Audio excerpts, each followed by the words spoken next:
Automatically करोड़पति बनना है तो इस वीडियो को लास्ट तक जरूर देखना।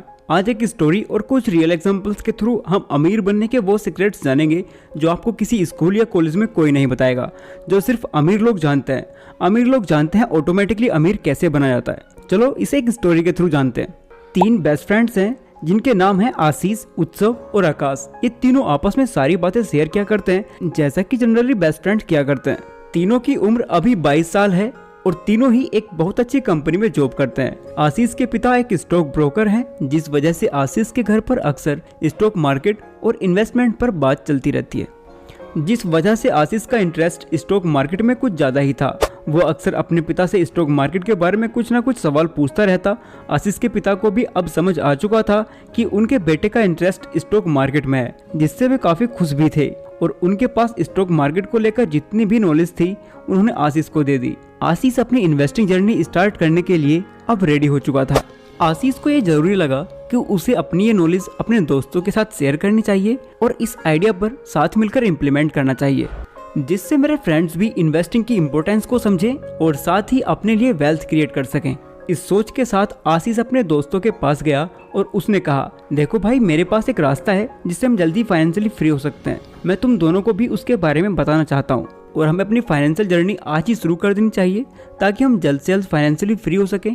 आशीष ने बस इतना ही कहा था कि उत्सव और आकाश उसे टोकते हुए बोले, बस कर भाई, थोड़ा ब्रेक लगा। ये कोई उम्र है ये सब सोचने की? जब हम 30-40 के हो जाएंगे तब सोचेंगे इन्वेस्टिंग के बारे में। अभी तो हमारे मौज मस्ती के दिन है। अगर अभी से इन सब में फंस जाएंगे तो लाइफ कभी इंजॉय ही नहीं कर पाएंगे। और हाँ, तू भी इस बारे में ज़्यादा मत सोच, इन्वेस्टिंग के लिए अभी बहुत लंबी जिंदगी पड़ी है। आशीष उन लोगों की बात सुनकर थोड़ा मायूस तो हुआ, लेकिन उसने उनकी बातों पर ज़्यादा ध्यान न देते हुए इन्वेस्टिंग के लिए अच्छी अपॉर्चुनिटीज ढूंढने लगा।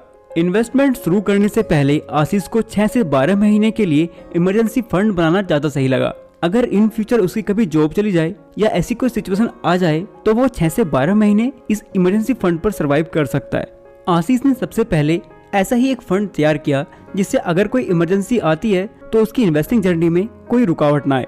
वो लगातार डिसिप्लिन के साथ इन्वेस्ट करता रहे और साथ ही आशीष ने अपने आप से एक वादा किया कि वो लाइफ में कभी किसी भी प्रकार का कोई डेट नहीं लेगा, क्योंकि डेट लेने से उसकी ये इन्वेस्टिंग जर्नी रुक सकती है, जो एक अच्छी बात नहीं है।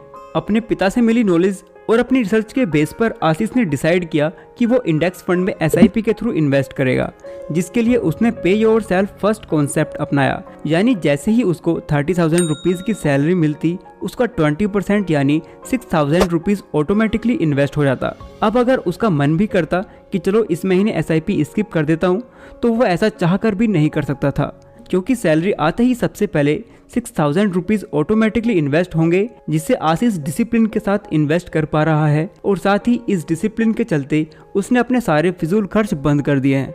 और वहीं दूसरी तरफ उत्सव और आकाश अपने 20s एंजॉय करने के बाद अपने 30s में स्ट्रगल कर रहे हैं। ना तो ढंग से एंजॉय ही कर पा रहे हैं और ना ही कुछ सेव कर पा रहे हैं। वहीं वे दोनों देखते हैं आशीष अपना 30s एंजॉय कर रहा है और साथ ही अपने फ्यूचर गोल्स और रिटायरमेंट के लिए इन्वेस्टमेंट भी कर पा रहा है। इसलिए उत्सव और आकाश आशीष से जाकर पूछते हैं, यार हम तीनों की सैलरी सेम है, खर्चे भी सेम हैं, तो तुझे पैसों की तंगी कैसे नहीं सताती? इस पर आशीष जवाब देता है, मैंने आज से 8 साल पहले तुम दोनों को भी कहा था कि चलो इन्वेस्टमेंट करते हैं, लेकिन तुम दोनों नहीं माने। पर मैंने 6,000 रुपीज़ तभी से इन्वेस्ट करना शुरू कर दिया था। अब मेरा फ्यूचर सिक्योर है, अब मेरे पैसे भी और पैसे बनाते हैं मेरे कुछ किए बिना। ये बात सुनकर उत्सव आकाश से कहता है, यार आशीष तो बहुत होशियार निकला, हमें भी इन्वेस्टमेंट तभी शुरू कर देना चाहिए था, लेकिन अभी भी टाइम नहीं निकला, हमें भी आज से ही इन्वेस्टिंग शुरू कर देनी चाहिए।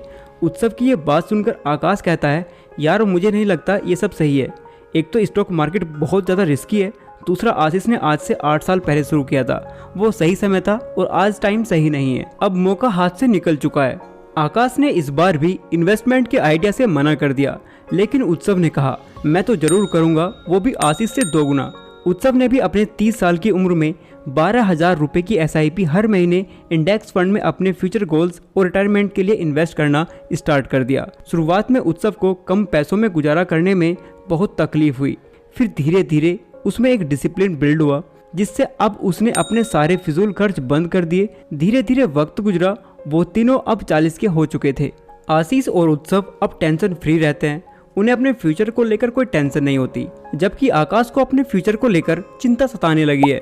आगे चलकर वो काम नहीं कर पाएगा तो वो अपने खर्चों को कैसे मैनेज करेगा। तब उसको रियलाइज हुआ कि इन्वेस्टमेंट करना कितना ज़रूरी है। लाइफ में अगर स्ट्रेस फ्री रहना है तो उसे भी इन्वेस्टमेंट शुरू कर देना चाहिए। और आकाश ने आशीष से 4 गुना, उत्सव से 2 गुना इन्वेस्ट करना स्टार्ट कर दिया, यानी लगभग 24,000 रुपए की SIP हर महीने इंडेक्स फंड में स्टार्ट कर दी। अब तीनों दोस्त 60 के हो गए हैं और तीनों ने इंडेक्स फंड में इन्वेस्ट किया था। तीनों को ही 15% का रिटर्न मिलता है। अब देखते हैं तीनों में सबसे ज्यादा वेल्थ किसने बनाई है। सबसे पहले देखते हैं आशीष जिसने 38 सालों तक 6,000 रुपए हर महीने इन्वेस्ट किए हैं। आशीष ने इन 38 सालों में अपने 60 की उम्र तक लगभग 27 लाख रुपए इन्वेस्ट किए हैं और 60 की उम्र तक उसकी टोटल वेल्थ हो जाती है 13 करोड़ 97 लाख रुपए। अब देखते हैं उत्सव, जिसने 30 सालों तक 12,000 रुपए हर महीने इन्वेस्ट किए हैं। 30 सालों में उत्सव ने कुल 43 लाख 20,000 रुपए इन्वेस्ट किए और 60 की उम्र में उसकी टोटल वेल्थ हो जाती है 8 करोड़ 41 लाख रुपए। वहीं आकाश, जिसने 20 सालों तक 24,000 रुपए हर महीने इन्वेस्ट किए हैं, 20 सालों में उसने कुल 57 लाख 60,000 रुपए इन्वेस्ट किए। 60 की उम्र में उसकी टोटल वेल्थ हो जाती है 3 करोड़ 64 लाख रुपए। सबसे ज़्यादा चौंकाने वाली बात है, सबसे कम इन्वेस्ट करने के बावजूद भी आशीष ने सबसे ज़्यादा वेल्थ बना ली है। यही है रियल पावर ऑफ कंपाउंडिंग।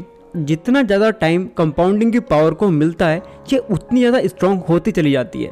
आपकी छोटी सी अमाउंट भी कंपाउंडिंग की पावर के साथ बहुत बड़ी वेल्थ में बदल जाती है। इसलिए कहा जाता है SIP में इन्वेस्ट करने के लिए हर एक टाइम सही टाइम है। अगर आप आज सोच रहे हैं तो आप आज इन्वेस्ट शुरू कर दीजिए। अगर आप ये सोचते रहोगे कि जब मार्केट नीचे आएगा तब आप इन्वेस्ट करोगे, अगर आपको ऐसा मौका मिल भी जाएगा तब भी आप इन्वेस्ट नहीं कर पाओगे, क्योंकि आप उस डर में फंसे रहोगे कि मार्केट अभी और नीचे गिरेगा, जब मार्केट ऊपर जाने लगेगा मैं तब इन्वेस्ट करूंगा। लेकिन मार्केट नीचे गिर के वापस ऊपर चला भी जाएगा और आप बस देखते ही रहोगे। इसलिए कहते हैं SIP के लिए किसी अपॉर्चुनिटी का वेट मत कीजिए, आप आज से ही इन्वेस्टिंग शुरू कर दीजिए ताकि आप टाइम के साथ कंपाउंडिंग की पावर को ज़्यादा अच्छे से यूज़ कर सको। इस स्टोरी से हमें 2 बातें सीखने को मिलती हैं। फर्स्ट, आप जितनी जल्दी हो सके इन्वेस्ट करना स्टार्ट कर दें। अगर आप थोड़े पैसों से भी जल्दी इन्वेस्टिंग शुरू कर देते हैं तो आप दूसरों से 2 कदम आगे निकल जाओगे। वो आपसे ज़्यादा या आपसे 2 गुना इन्वेस्ट भी करेंगे तो तब भी वो आपको नहीं पकड़ पाएंगे। Second, automate the process and understand the power of compounding. जैसा कि अमित ने कंपाउंडिंग की पावर को समझा था, इसलिए उसे पता था कि उसे बस हर महीने 5,000 रुपीज़ इन्वेस्ट करने हैं। उसके बाद कंपाउंडिंग अपने आप सब कुछ संभाल लेगी। साथ ही उसने इन्वेस्टिंग की प्रोसेस को SIP के थ्रू ऑटोमेट कर दिया, जिसकी वजह से उसमें एक डिसिप्लिन बिल्ड हुआ। आई होप कि आपको ये इन्फॉर्मेशन और वीडियो अच्छी लगी हो। अगर आपको ये वीडियो और इन्फॉर्मेशन अच्छी लगी है तो आप इस वीडियो को लाइक करें और आप इस वीडियो को आउट ऑफ 10 कितना रेट करने वाले हो हमें कमेंट कर बताओ। और इस वीडियो के लिए हम एम करते हैं बस आप